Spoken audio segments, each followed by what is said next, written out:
Hi hello வணக்கம் and welcome to kitchen to cleaning.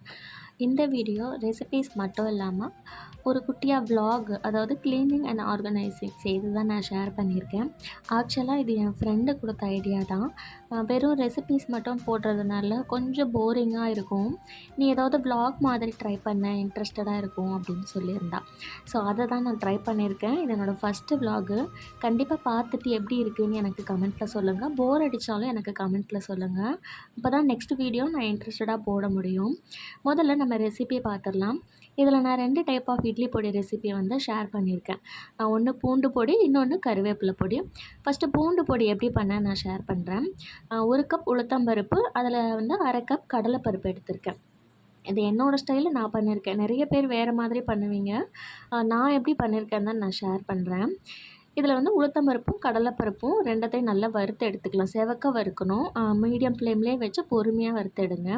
இப்போ அதை தனியாக எடுத்து வச்சுட்டு அதே பேன்லேயே வந்து கொஞ்சமாக கருவேப்பிலை சேர்த்துருக்கேன். ஒரு 1/2 கை வந்து ஃப்ரெஷ்ஷாக கருவேப்பிலை சேர்த்துக்கோங்க. இதோட ஃப்ளேவர் வந்து சூப்பராக இருக்கும் உங்களுக்கு இட்லி பொடிக்கு. இது கூடவே வந்து வரமிளகா எடுத்திருக்கேன். ஒரு 5லேருந்து 6 வரமிளகா, கூடவே 2 காஷ்மீரி மிளகாய் எடுத்திருக்கேன். அது கலருக்காக தான், ஆப்ஷன் தான், இருந்தால் சேர்த்துக்கோங்க, இல்லைன்னா பரவாயில்ல.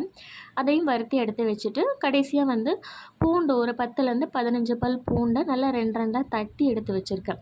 இதை வெறும் பேன்லேயே நல்லா இந்த மாதிரி ட்ரை ஆகிற வரைக்கும் நம்ம வறுத்து எடுக்கணும். அதில் கொஞ்சம் கூட ஈரப்பதம் இல்லாத அளவுக்கு. அப்போ தான் அரைக்கும் போது நமக்கு நல்லா பவுடராக கிடைக்கும். இப்போ இது எல்லாத்தையுமே ஒரு பிளேட்டில் கொட்டி நம்ம நல்லா ஆற வச்சிடலாம். அடுத்தது கருவேப்பிலை பொடிக்கு நான் என்னென்ன சேர்த்தேன்னு சொல்கிறேன். அதே 1 கப் வந்து உளுத்தம்பருப்பு எடுத்திருக்கேன். ஒரு 2 ஸ்பூன் துவரம்பருப்பு எடுத்திருக்கேன். துவரம்பருப்பு தான் சேர்க்கணும் இதுக்கு, அப்போ தான் நல்லா பவுடராக கிடைக்கும். இது 2த்தையும் நம்ம நல்லா வறுத்து எடுத்துக்கலாம். இப்போ இது கூடவே நான் காஞ்ச மிளகாவும் சேர்த்துக்கிறேன். இந்த காஞ்ச மிளகாய் நல்ல காரமாக இருக்கும், அதனால தான் நான் 5 சேர்த்துருக்கேன். நீங்கள் வந்து என்ன மிளகாய் யூஸ் பண்ணுறீங்களோ அந்த காரத்துக்கு தகுந்த மாதிரி சேர்த்துக்கோங்க. இது நாட்டு மிளகாய், செம்ம காரமாக இருக்கும், நான் கம்மியாக சேர்த்துருக்கேன். கருவேப்பிலை பொடிக்கு நீங்கள் காரம் கொஞ்சம் ஜாஸ்தியாகவே சேர்த்துக்கோங்க, நல்லா தான் இருக்கும். இப்போ இதை பொறுமையாக நல்லா வறுத்து எடுங்க. உளுந்து நல்லா செவந்து வரும். அதே டைமில் காஞ்ச மிளகாவும் நல்லா கலர் மாறி வரும், பார்த்தாலே தெரியும் உங்களுக்கு. உளுந்து வறுபட்ட வாசமும் சூப்பராக வரும். ஸோ அந்த ஸ்டேஜில் நம்ம வெளியில் எடுத்துடலாம். இப்போ நல்லா வறுபட்டுருச்சு, இதை வெளியில் எடுத்துடலாம். அடுத்தது அதே பேன்லேயே நான் கருவேப்பிலை வந்து வறுக்க போகிறேன். நான் 2 கைப்பிடி கருவேப்பிலை நல்லா வாஷ் பண்ணிவிட்டு ட்ரை பண்ணிடணும். கொஞ்சம் கூட தண்ணி இருக்கக்கூடாது. நல்லா கழுவிட்டு ஒரு துணியில் போட்டு ஃபேன் கடியில் வச்சாலே உங்களுக்கு நல்லா காஞ்சிரும். ஸோ அதுக்கப்புறமா எடுத்து நல்லா நம்ம வந்து வறுத்து எடுத்துக்கணும். இது கூடவே கொஞ்சமாக புளி வந்து நான் சேர்த்துருக்கேன். இப்போ இதை வந்து நல்லா வறுத்து எடுத்துக்கணும். இது கொஞ்சம் டைம் எடுக்கும், பொறுமையாக தான் வறுக்கணும். இந்த கருவேப்பிலை இருக்கிற அந்த பச்சை கலர் எல்லாம் போயிட்டு கருவேப்பிலை காஞ்சா எப்படி இருக்கும் அந்த மாதிரி நல்லா ட்ரையாக இருக்கணும். அந்த அளவுக்கு வறுத்து எடுக்கணும். அப்போ தான் நமக்கு பொடி வந்து சீக்கிரமாக கெட்டு போகாமல் நல்லாயிருக்கும். கருவேப்பிலை ஃப்ளேவரும் வந்து உங்களுக்கு நல்லாயிருக்கும். ஸோ பொறுமையாக மீடியம் ஃப்ளேம்லேயே வச்சு வறுத்து எடுத்துக்கோங்க. இந்த அளவுக்கு வறுத்து எடுக்கணும். அதாவது கையில் நீங்கள் நொறுக்குனீங்கன்னா, அப்பளத்தெல்லாம் நொறுக்குனா எப்படி நொறுங்கும், நொறுன்னு அந்த அளவுக்கு நம்ம நொறுக்கிற மாதிரி வறுத்து எடுத்துக்கணும். ஸோ இந்த அளவுக்கு வறுத்து எடுத்தால் கரெக்டாக இருக்கும். இதை வந்து ஆஃப் பண்ணிவிட்டு நம்ம வெளியில் எடுத்துக்கலாம். இதையுமே வந்து தனியாக ஒரு பிளேட்டில் வந்து நான் கொட்டிக்க போகிறேன். கொட்டிட்டு நல்லா வந்து நான் ஆற விட்டுக்கணும். இது எல்லாமே ஆறுனதுக்கப்புறமா தான் நம்ம அரைக்கணும். சூட்டாக நம்ம அரைச்சி வச்சுட்டோம் அப்படின்னா சீக்கிரமாக கெட்டு போயிடும். பவுடர் வந்து உங்களுக்கு ரொம்ப நாளைக்கு வராது இட்லி பொடி. 2த்தையுமே நான் தனித்தனியாக வேறு வேறு பிளேட்டில் வந்து கொட்டி வச்சுருக்கேன். நல்லா ஆற விட்டுட்டு நான் அரைச்சி காட்டுறேன் எப்படி இருக்குது அப்படின்ட்டு. அரைக்கும்போது கண்டிப்பாக வந்து பெருங்காயத்தூள் சேர்த்துக்கோங்க. அரைக்கும்போது தான் உப்பும் சேர்த்துக்கோங்க. பெருங்காயத்தூள் கண்டிப்பாக சேர்த்துக்கோங்க. இப்போ நான் அரைச்சிட்டேன். 2 பொடியுமே தனித்தனியாக அரைச்சி பிளேட்டில் வந்து கொட்டி ஆற வச்சுருக்கேன். அதே மாதிரி அரைச்ச உடனேயும் நீங்கள் வந்து டப்பாவில் போட்டு ஸ்டோர் பண்ணிடக்கூடாது. நல்லா ஆற விடணும். ஆறுனதுக்கப்புறமா தான் ஸ்டோர் பண்ணணும். அப்போ தான் உங்களுக்கு நல்லாயிருக்கும் கெட்டு போகாமல்.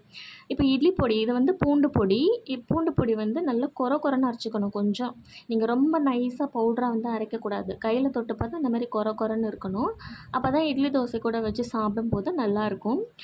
கருவேப்பிலை பொடி வந்து கொஞ்சம் நைஸாக நீங்கள் அரைச்சிக்கலாம்.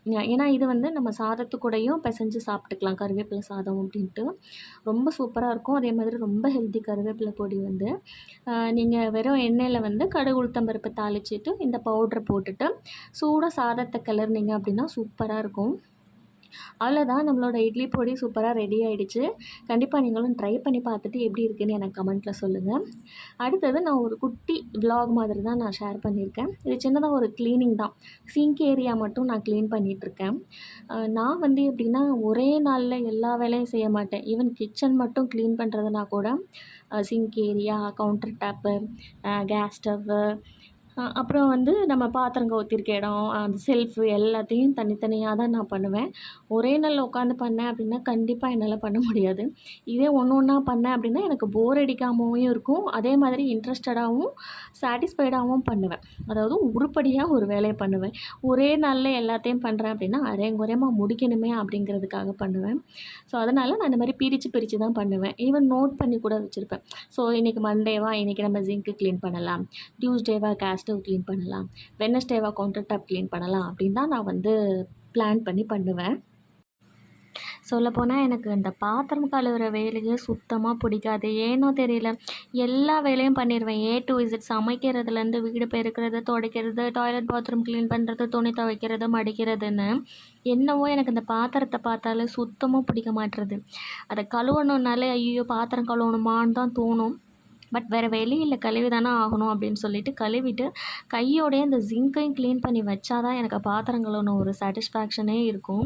இந்த ஜிங்க்கு க்ளீன் பண்ணுறதுக்கு ஃபுல்லாக அந்த சோப்பு போட்டு தேய்ச்சிட்டு இதை கையில் தண்ணி ஊற்றுறதுக்குள்ளே நான் படுற பாடு இருக்கே. இந்த வேலையை முடிச்சுட்டு நடுவில் ஒரு குட்டி பிரேக்கு, கொஞ்சமாக வந்து ஃப்ரூட் கட் பண்ணி சாப்பிட்டேன். ஒரு ஆப்பிளும் மாம்பழம் மட்டும் கட் பண்ணி சாப்பிட்டுட்டு ரெஸ்ட் எடுத்துகிட்டு கவுண்டர் டாப்பில் வந்து பார்த்தா இந்த 2 ட்ரே 2 மாதமாக இப்படியே தான் இருக்குது. இதே இடத்துல ஆடவும் இல்லை, அசையவும் இல்லை. இது என்ன தான் கதைன்னு எடுத்து பார்ப்போன்னு பார்த்தா ஊர்பட்ட அழுக்கு இருக்குது. அவ்வளோ தூசி பிசு பிசுன்னு இருக்குது. என்னடா இது, நம்ம தான் இப்படி வச்சுருக்கோமான்னு எனக்கே ஒரு மாதிரியாக இருக்குது. என்ன நானே கழுவி ஊற்றிட்டு இந்த டிஷ்யூ எல்லாம் எடுத்தால் உள்ளே அவ்வளோ உப்பு கொட்டி கிடக்கு. அப்புறம் அதை தூக்கி சிங்க்கில் போட்டுட்டு இந்த ஆயில் ட்ரே வேறு என்ன லட்சணத்தில் இருக்கோ தெரியல, பார்ப்போம் அப்படின்ட்டு அதையும் ஒன்று ஒன்றா எல்லாத்தையும் எடுத்து வச்சேன். இது என்னவோ நல்லா பச்சை கலரும் பிங்க் கலரும் செலக்ட் பண்ணி எடுத்துகிட்டு வந்திருக்கேன். ரெண்டுமே அழுக்கு அப்படியே தெரியுது, நல்லா பளிச்சுன்னு. இந்த இந்த டிஷ்யூ எப்படி தான் எடுக்க போகிறேன்னே தெரியல. ரொம்ப நேரமாக ஒரு கையில் எடுத்துடலான்னு ட்ரை பண்ணி பார்த்தா அது அதில் ஒட்டிக்கிட்டு வரவே மாட்டேன்டுது. பிரித்து பார்த்தா கேமரா வச்சுட்டு அதை எடுத்து தூர போட்டுட்டு இந்த தோசைக்கல்ல வேறு பார்ப்போம் பின்னாடி எப்படி இருக்கோ அப்படின்னு எல்லாத்தையும் எடுத்துகிட்டு பார்த்தா பின்னாடி அந்த எண்ணெய் பிசுக்கு அழுக்கு எல்லாம் அப்படியே ஒட்டி போயிருக்கு. அப்புறம் இது எல்லாத்தையும் முதல்ல நல்லா சோப் போட்டு தேய்ச்சிட்டு அப்புறமா வெட் கிளாத் வச்சு ஈரத்துணி வச்சு நல்லா தொடச்சி எடுத்துட்டேன். ஈஸியாக போயிடுச்சு. ஏன்னா அது டைல்ஸ் தானே இல்லையா, சுவருன்னா தான் கஷ்டம். அது வேறு ரெண்டல் வீடுக்கு வேறு யார் பதில் சொல்கிறது. ஸோ இதை வந்து எங்களுக்கு ரெண்டல் ஹவுஸ் தான். ஸோ இந்த டைல்ஸுன்றதுனால ஈஸியாக போயிடுச்சு. நான் டக்குன்னு தொடச்சிட்டு இந்த ட்ரேயும் நடுவில் வாஷ் பண்ணி நல்லா காய வச்சுட்டேன். இப்போ இதுக்கப்புறமா எடுத்துகிட்டு இல்லை நல்லா டிஷ்யூலாம் வச்சுட்டு ஆயில் கேன்லாம் வச்சிடலாம் அப்படின்ட்டு நான் சிம்பிளாக தான் வச்சுருக்கேன். இதுக்கப்புறமா தான் இந்த ஆயில் கேனு, உப்பு ஜாடி இதெல்லாம் வைக்கிறதுக்கு ஏதாவது ஸ்டாண்டு மாதிரி வாங்கலாம் அப்படின்னு பிளான் பண்ணியிருக்கேன், பார்த்துட்ருக்கேன். இந்த அமேசான் ஃப்ளிப்கார்ட்டில் தான் நான் ஆர்டர் பண்ணுவேன். வெளியிலலாம் கடையிலலாம் போய் வாங்க மாட்டேன்.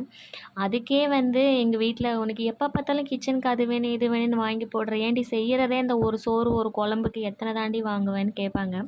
பட் நான் கேட்க மாட்டேன். அவங்கக்கிட்ட சொல்லாமலே ஆர்டர் போட்டிங்க பார்த்தீங்களா சூப்பராக இருக்குல்ல அப்படின்ட்டு காட்டுவேன். இப்படி ஒரு முறை மறப்பாங்க, அவ்வளோதான். பட் அதுக்கப்புறம் நான் நல்லா ஆர்கனைஸ் பண்ணிவிட்டு எல்லாத்தையும் நல்லா மெயின்டைன் பண்ணுவேன். ஆனால் அவ்வளோ சீக்கிரம் வந்து அதை வேஸ்ட் பண்ண விட மாட்டேன். அதனால் பெருசாக எதுவும் கண்டுக்க மாட்டாங்க. வாங்கும்போது அப்படி தான் சொல்லுவாங்க. அதுக்கப்புறம் வாங்கிக்கிட்டு நான் அதை எப்படி மெயின்டைன் பண்ணியிருக்கேன்னு பார்த்துட்டே விட்டுருவாங்க. பெருசாலாம் எதுவும் கண்டுக்க மாட்டாங்க. ஸோ எல்லாத்தையும் ஒன்று ஒன்றா எடுத்து வச்சுட்டேன். இந்த உப்பு ஜாடியில் வந்து ஒன்று கல் உப்பும் இன்னொருத்தில் தூள் உப்பும் வச்சுருக்கேன். அவ்வளோதான், இதோட நம்ம வீடியோ முடியுது. நம்ம சேனலை ரெகுலராக ஃபாலோ பண்ணவங்க இந்த வீடியோ எப்படி இருந்துச்சுன்னு மறக்காமல் எனக்கு கமெண்ட் பண்ணுங்கள். தேங்க்யூ.